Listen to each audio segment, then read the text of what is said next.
Assalamualaikum warahmatullahi wabarakatuh. Salam sejahtera buat pemirsa dimanapun Anda berada.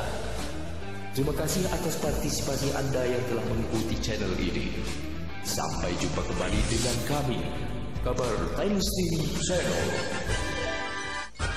Kabar Koran edisi 17 September 2020 dari Riau melaporkan. Dampak sengketa lahan masyarakat dengan perusahaan, ribuan masyarakat Riau terancam kelaparan. Berita selengkapnya.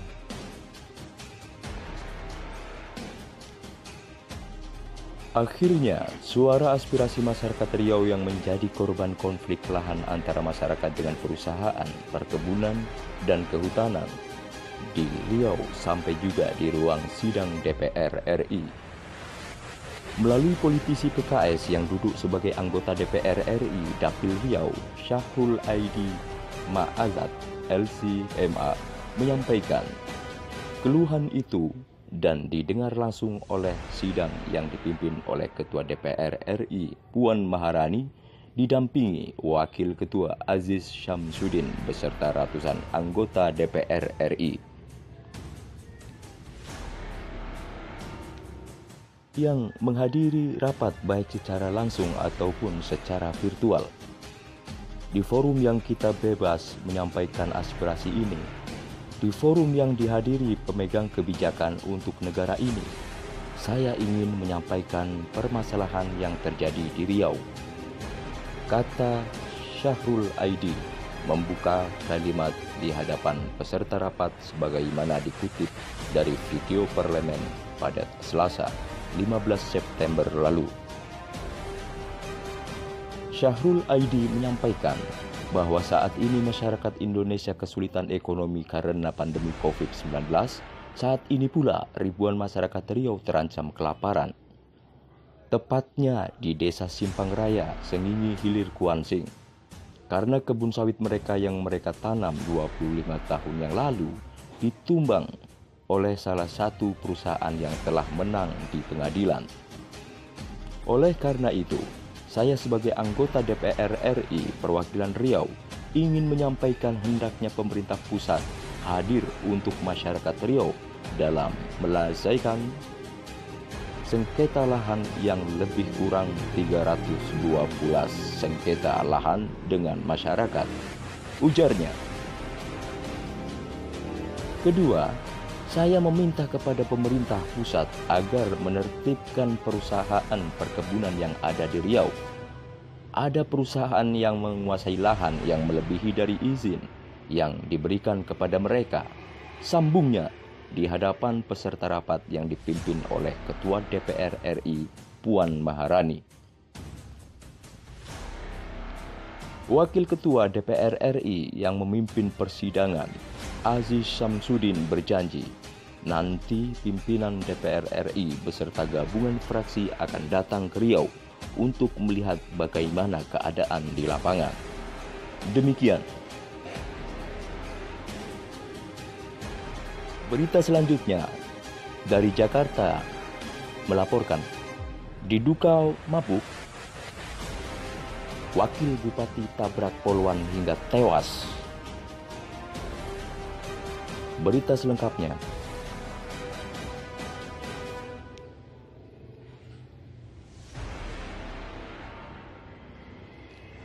Bribka Poluan Christine Betveni, anggota Propam Polda Papua, Rabu 16 September lalu, tewas mengenaskan akibat ditabrak minibus saat menuju ke kantornya di Jayapura.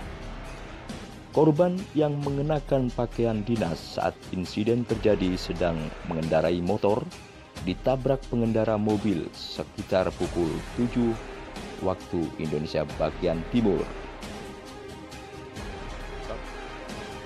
Kapolresta Jayapura Kota AKBP Gustav Urbinas menyatakan bahwa pengemudi yang menabrak almarhum Bribka Poluan Christine Betveni umur 36 tahun adalah ED 31 tahun yang menjabat Wakil Bupati Yalimo. Saat insiden terjadi, Ede sedang terpengaruh minuman keras, termasuk rekannya yang duduk di samping. Kapolresta Jayapura Kota menjelaskan pelaku yang tidak memiliki surat izin mengemudi atau SIM dan surat tanda nomor kendaraan atau STNK. Saat insiden terjadi, mobil dari arah Jayapura hilang kendali sehingga masuk ke jalur kanan dan pada saat bersamaan korban menggunakan motor dari arah Polimak.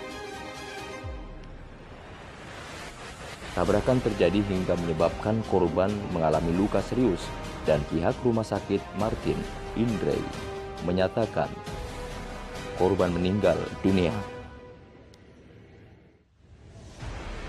Terang Gustav Urbinas seperti dilansir dari Antara pada Rabu 16 September lalu. Dari dalam kendaraan pelaku, petugas mengamankan barang bukti berupa botol dan kaleng minuman keras yang diduga dikonsumsi mereka. Saat ini, lanjut Kapolres, pelaku sedang di rumah sakit untuk diperiksa lebih lanjut termasuk dugaan apakah mengonsumsi narkotika atau tidak. Dia menambahkan, baru 2 orang saksi yang dimintai keterangannya dan saat ini penyidik masih melanjutkan mengumpulkan barang bukti dan saksi. Kita masih menunggu hasil penyelidikan yang dilakukan penyidik, kata Gustav Urbinas. Ede yang menjabat wakil Bupati Yalimo dalam Pilkada 2020 maju sebagai bupati berpasangan dengan John Will. Demikian. Berita selanjutnya dari Riau melaporkan. Presiden resmikan tol Pekanbaru Dumai. Berita selengkapnya.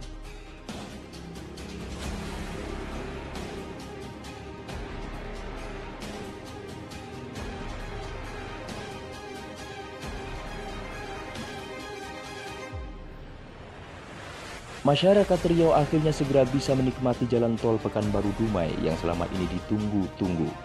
Hal ini diketahui dari undangan yang di-share di media sosial. Presiden Republik Indonesia Haji Joko Widodo dijadwalkan akan meresmikan penggunaan tol Pekanbaru Dumai Kamis 17 September lalu, pukul 14 waktu Indonesia Barat. Titik lokasi peresmian yakni di gerbang tol Dumai yang berada di Bagan Besar. Undangan terbatas dan diwajibkan menunjukkan hasil swab test dan menggunakan masker.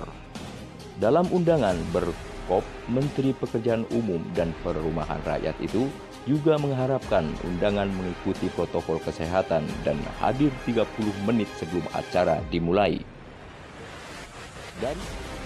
Dari data Kementerian PUPR yang dilansir Rio Crane, proyek tol Pekanbaru Dumai terdiri dari 6 seksi dan memiliki panjang mencapai 131 km.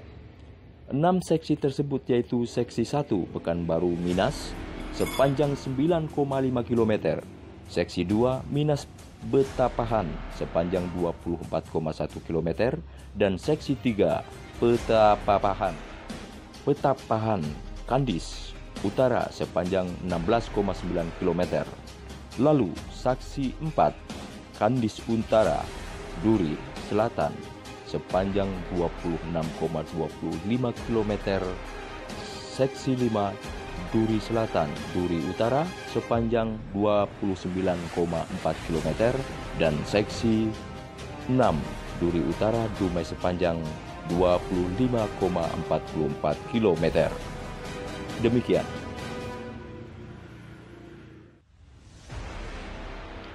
Berita selanjutnya dari Kabupaten Indragiri Hulu, Riau melaporkan, jangan ada pemecatan dan mutasi. Komisi 4 DPRD Inhu hearing dengan Direktur RSUD Indrasari. Berita selengkapnya.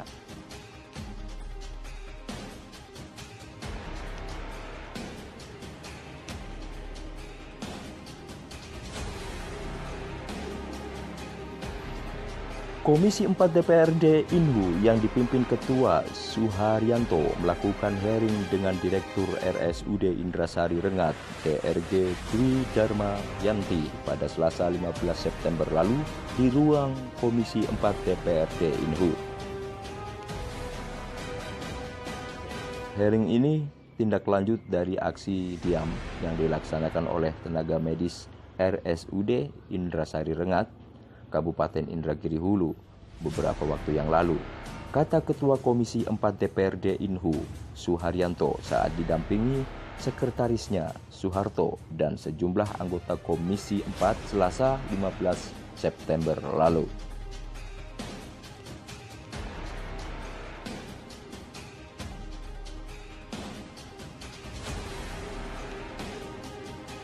Dalam hearing tersebut, pihak RSUD berjanji akan segera membayarkan hak tenaga medis.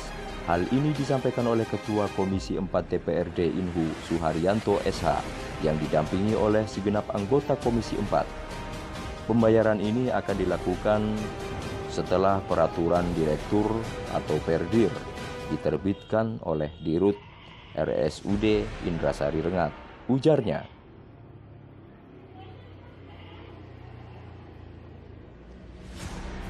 Sementara Perdir tersebut diterbitkan setelah Direktur RSUD Indrasari DRG Dwi Dharma Yanti mengadakan musyawarah dengan tenaga medis. Dalam musyawarah ini diminta tidak ada ancaman dan intimidasi terhadap tenaga medis dan para medis. Kita juga minta tidak ada pemecatan dan mutasi, ujarnya.